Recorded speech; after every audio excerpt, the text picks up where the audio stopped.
धावटेतील वनजमिनीवर अनधिकृत भराव, नैसर्गिक नाला बुजवण्याचा प्रयत्न.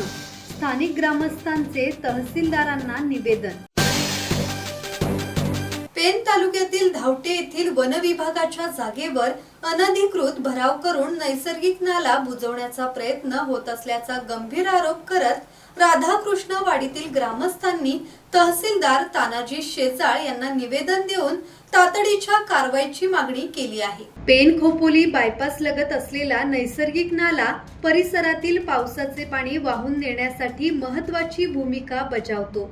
मात्र काही अज्ञात व्यक्ती रात्रीच्या वेळी डंपरद्वारे मोठ्या प्रमाणात माती आणून वन विभागाच्या जागेत टाकत असून जेसीबीच्या सहाय्याने ती नाल्यात ढकलून भराव करत आहेत.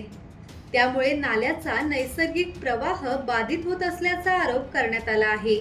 या प्रकारामुळे येत्या पावसाळ्यात राधाकृष्णवाडी आणि परिसरात पूरस्थिती निर्माण होऊन घरे, शेती, जनावरे आणि मालमत्तेला धोका निर्माण होण्याची भीती ग्रामस्थांनी व्यक्त केली आहे.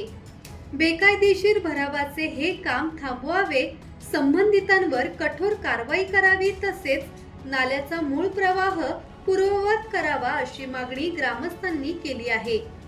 यावेळी तेजस पाटील, किशोर पाटील, मोरेश्वर पाटील, दिलीप पाटील, बळीराम पाटील, विजय पाटील, राकेश जोशी यांच्यासह राधाकृष्णवाडीतील ग्रामस्थ उपस्थित होते.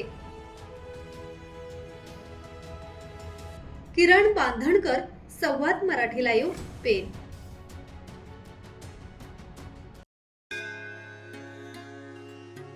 श्री गणपती संस्थान महड, तालुका खालापूर, जिल्हा रायगड. श्री वरद विनायकाच्या भक्तांसाठी भक्त निवासाची सोय, स्वच्छता आणि 24 तास गरम पाणी.